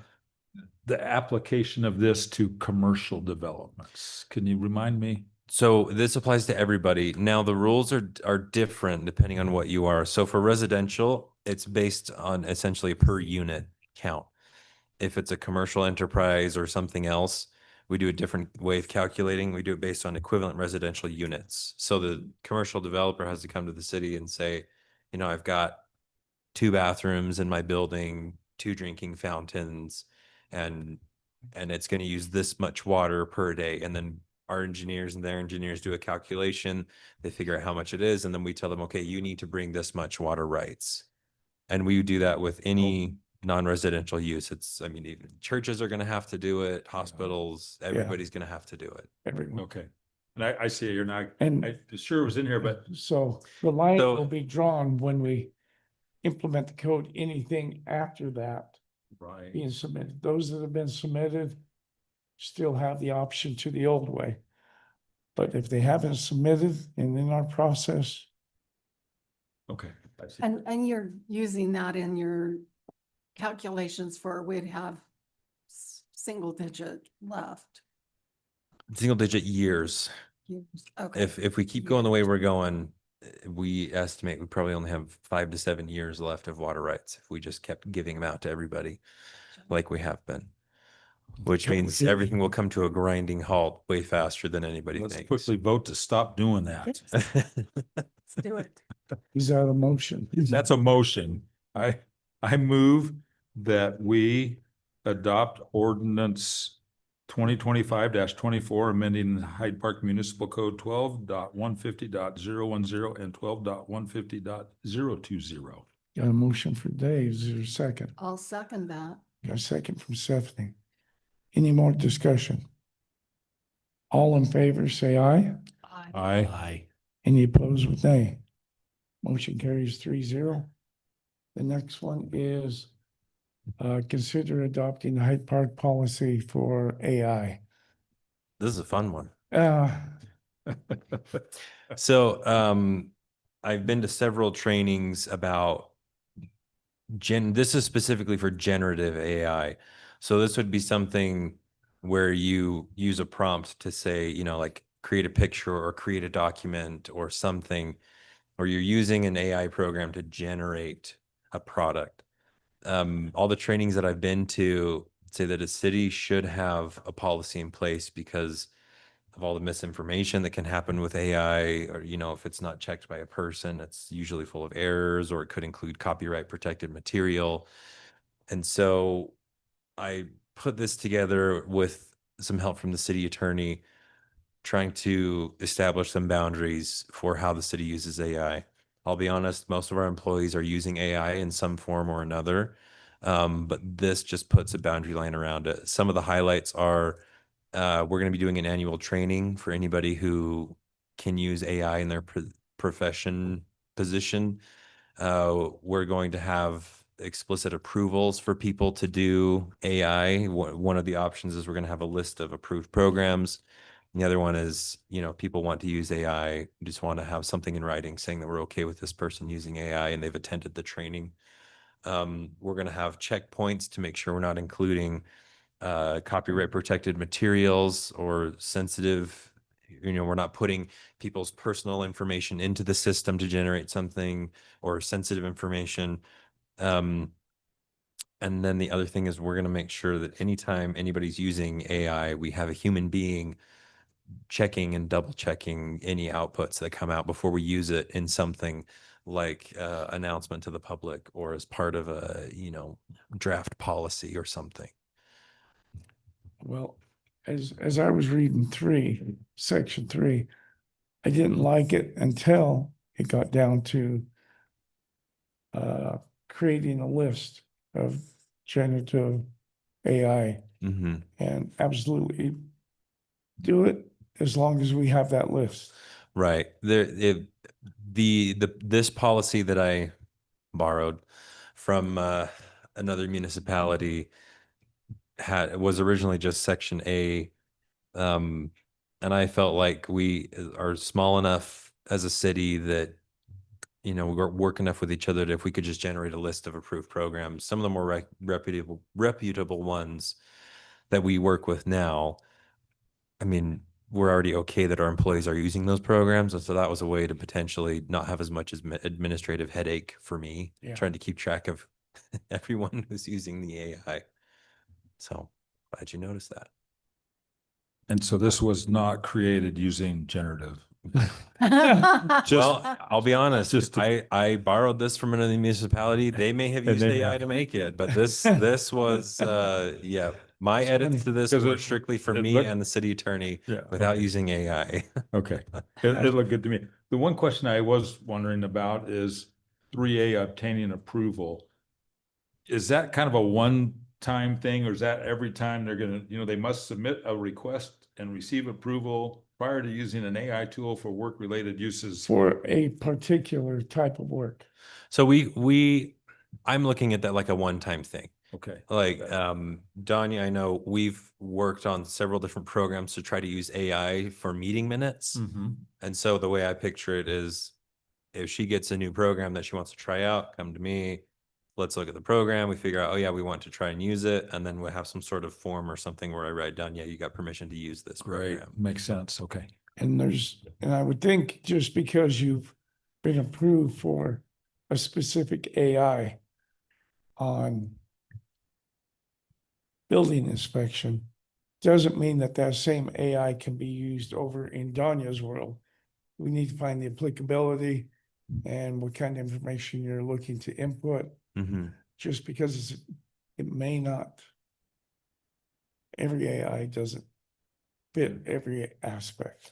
Right. And, right now, most of the city employees are really only using one program, which maybe will remain nameless, but I think we all know the program I'm talking about. And so I'm not terribly worried about this.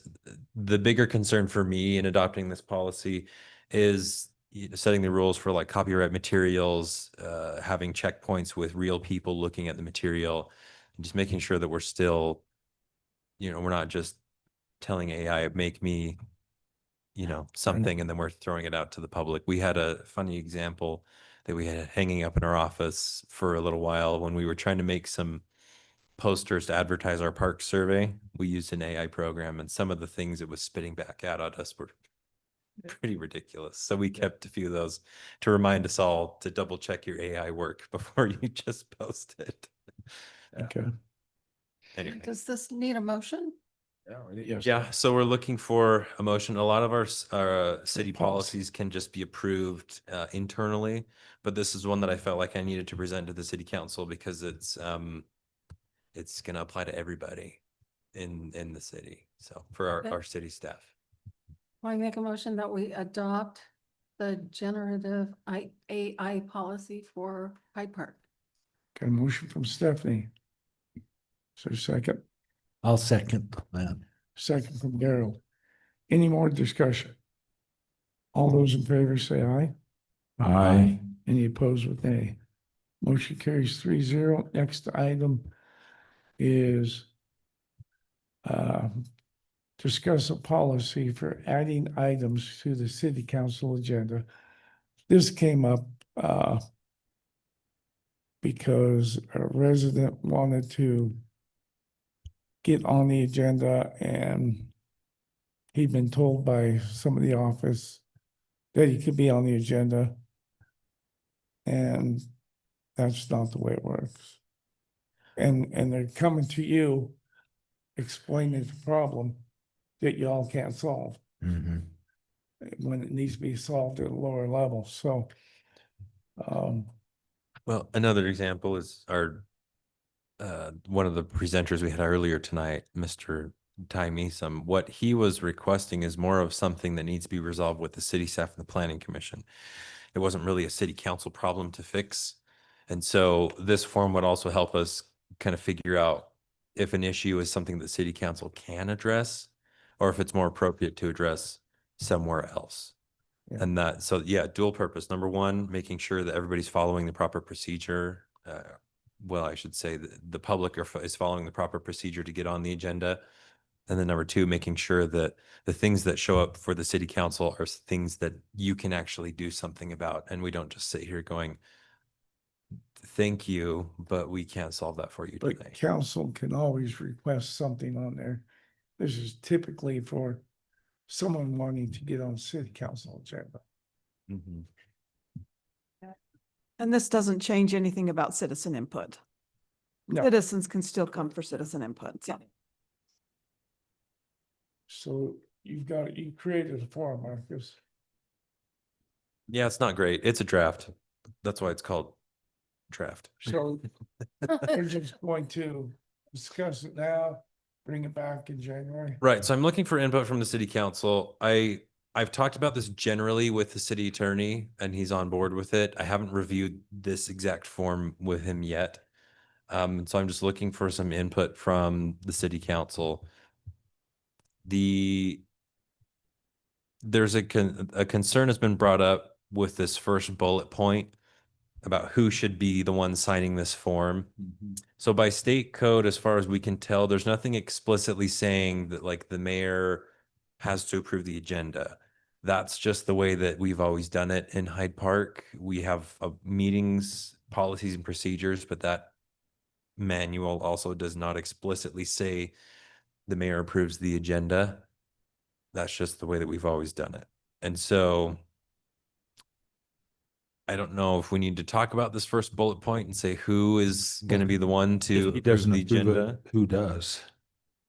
It can't, I mean, at some point, I mean, I trust you two to do the right thing, but somebody at some point in time's got to say, yeah, this is it, cut off, and you know, all the legal Right. requirements of notifications and Right now, yeah, the mayor is doing that. yeah, so But I'm okay with that. cities, all sorts of cities have all different ways of doing it. Now, what the state code does say is that the city should have some sort of policy saying who approves the agenda. And so right now it's, for us, it's the mayor. Now I've got in this draft form that this request needs to be approved by the mayor and one council member or two city council members. But then the request can still be denied and not even end up on the agenda if it's determined that it's not appropriate for it to be there. So just because somebody gets this form all signed, like let's say Dave and Stephanie meet with a neighbor and get this form all signed, the mayor still might see it and say, you know what, I don't feel like this is appropriate for the city council to address. And then it doesn't make it on the agenda anyway. See, and that doesn't make sense to me, because then why do you get our signatures if the mayor's just going to say, well, Stephanie and Dave don't know what they're doing? Sounds like he's now the approver of it. Right. Well, that's part of the discussion we're having Yeah. tonight is how do you want to handle that? And one thing I would like, I think we ought to add to that is notification back to the person that wanted the meeting Mhm. if they're on it or not on it, so that they know. We can do that. I guess that's let me go back and rephrase my question. So if somebody goes through the trouble of filling out this form, does that mean they're automatically in consideration for the agenda? Is that what you would want? No, I think Yeah. somebody still has to have the conversation, whether that really meets the criterion to be on the agenda. I'm wondering about time requirements for publication of our agenda, how much time it would take for the two of us to get together if the mayor's seeing the dentist somewhere. You know, that, Yeah. I'm the timing, the coordination. Hey, Gerald, what you do? Hey, let's stop by the office and have a conversation. Yeah. You know, I just Right. So wonder. they have to have it 7 days before. Yeah. Right. And then the last bullet point is if it's turning after the deadline, you can't even be considered until the next agenda's being prepared. Right, but is it, do we have to publish the agenda? Remind me how many days? So if it's a public hearing, then we have to do it at least 10 days in advance. And this typically isn't probably public hearing kinds of. No, things. this is meant for, Just- somebody who's like, my neighbor's chickens will not stop making noise all day long, and I really need to come to the city council about it. And take Which- more than 3 minutes, And most of the time, we would just encourage them to come to citizen input. right? But some Yeah. people want extra time with Right, the council. And so let's say that the city council wants to hear them out about their chickens. So they would fill out this form, get it signed, and then the mayor would say, oh yeah, this is really important for us because right now we're discussing the animal ordinance. So let's Yeah. hear them out. And then we would put them on the next agenda. But it's not, we don't see this as being items that people are going to show up and say, I demand a public hearing Right. for And- my concern. And I think that's good because I think it's good that we allow that to happen. That way we don't get into the give and take and try to solve someone's problem or have a discussion when someone comes up during that open citizen input, open mic time, that citizen input time. And, you know, we fall into the old trap where we want to answer and fix it on the spot, where we really need to take it now for consideration and go fix it in our committees or the staff or something. So I think it's okay, you know, we ought to allow some way a citizen can come in and take more than 3 minutes when we do that. And I'm just, again, going back to the timeline here of when that has to be published, because we ought to have that submission at least a couple days before it gets published, so that two of us or the mayor and one of us can get together and have the conversation and make the decision with a day or two prior to publication of the agenda. Yeah, I publish everything on the Thursday before.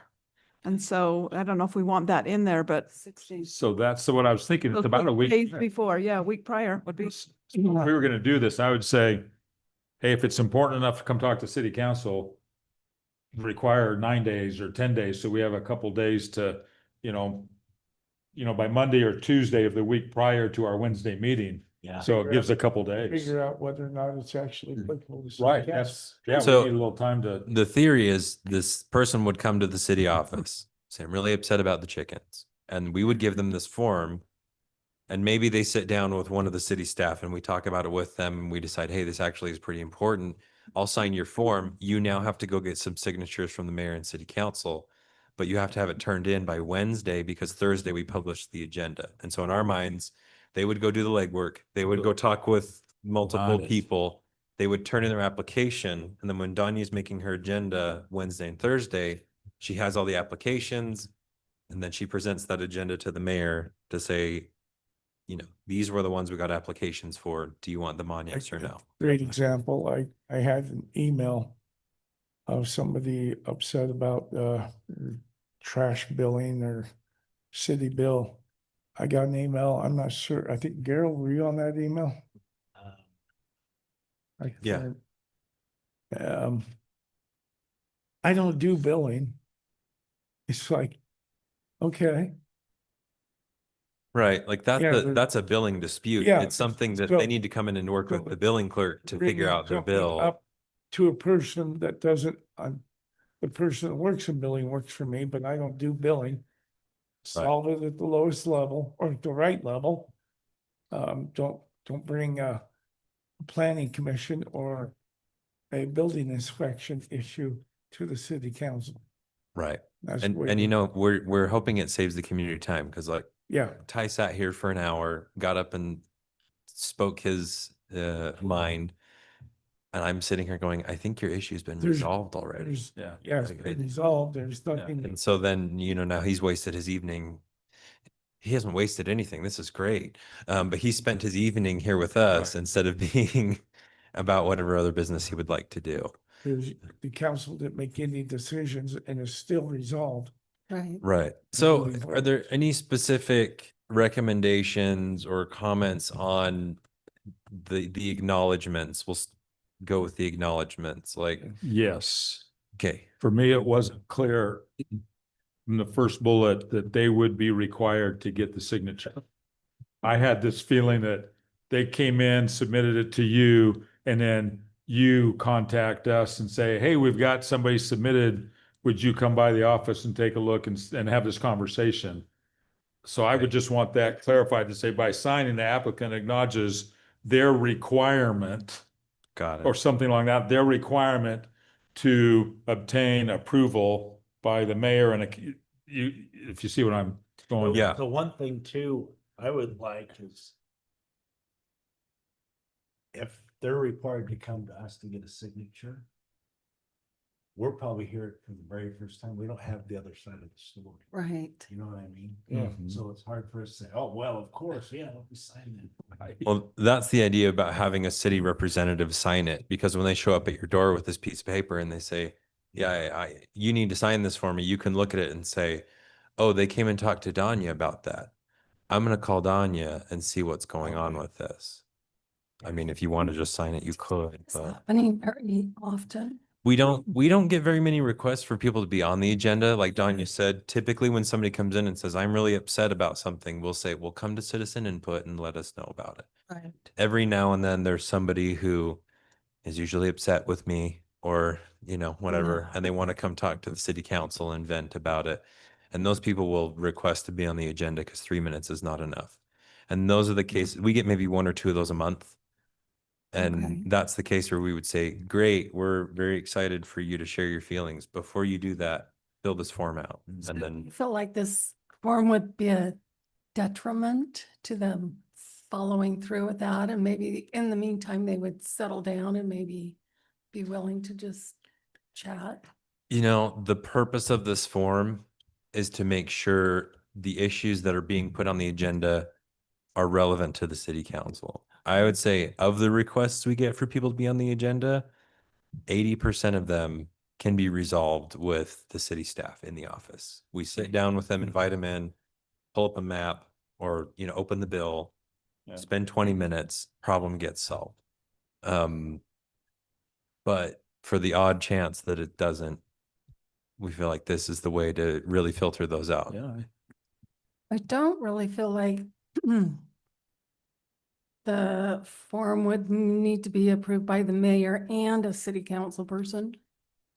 Or do you feel like that's? The idea was if we had 2 signatories, then just the more eyes on it, the better. Yeah, I kind of like that. I mean, it requires some due diligence, not just coming in and complaining and being unwilling to sit down with someone on the staff and to resolve their problem, but they're going to come in here and, keep Thane company for an hour before they get to, come up and speak.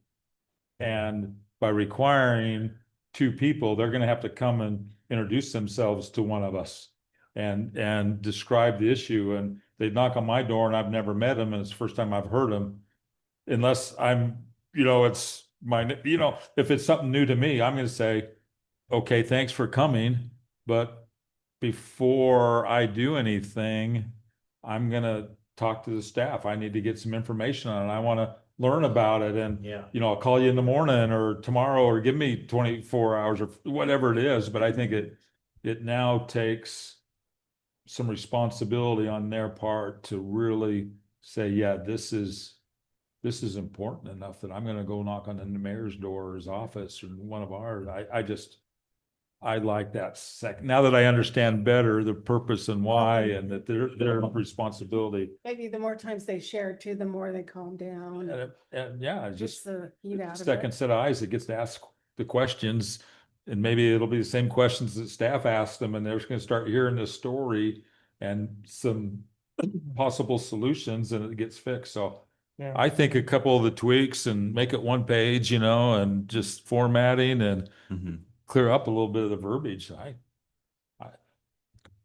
It'll be worth the effort to take a few more minutes and have it available for the few times that might be needed. I think it's okay. Move forward with it. Yeah. Okay, I'll make those tweaks and I'll review it with the city attorney and we'll get it back on one of the agendas in January. The last item. Annual advice and consent for our planning commission chair. Mike Moses has been in there. I wanted to, and he'll tentatively been in there, pending what commitment I can get from Melinda Lee.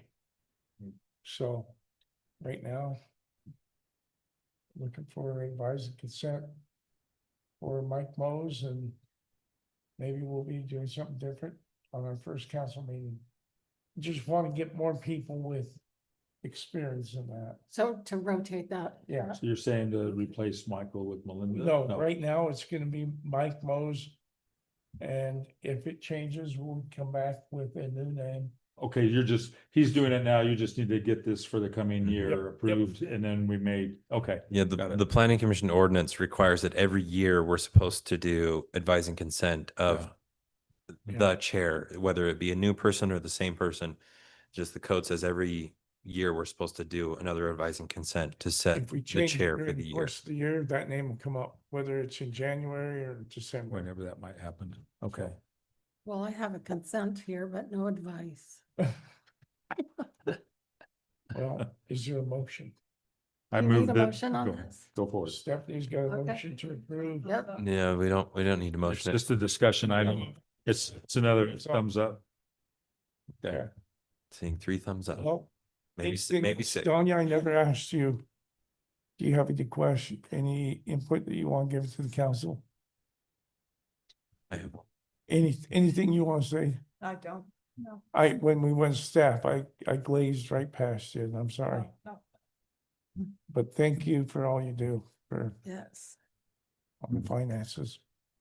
Marcus, you have anything else? Yeah, my last item is, I've been hearing from some city council members that we maybe need to spend some more time reviewing our plans, or maybe we need to do some training on some things or review the codes. It's not just Dave, I've heard it from other people. And so I was thinking, if the council's amenable to this, the county council at all of their meetings, they typically have a work session with the meeting. And I would like for us to maybe consider having a work session attached to maybe just one of our meetings per month. We plan on coming in at 6, taking some time to review the general plan or talk about budget items, or, review tricky parts of city code that we're trying to rewrite, but just have a time where, we notice it publicly, but we can just sit down at a table and pick apart whatever problem that we're being faced with.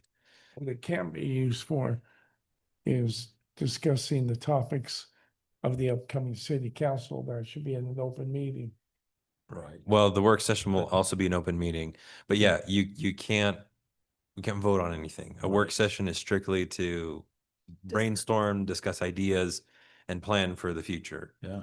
But yeah, the mayor's right. We can't, if there's something on the agenda, we shouldn't necessarily be having Yeah. a work session about that thing. Would you be open to that?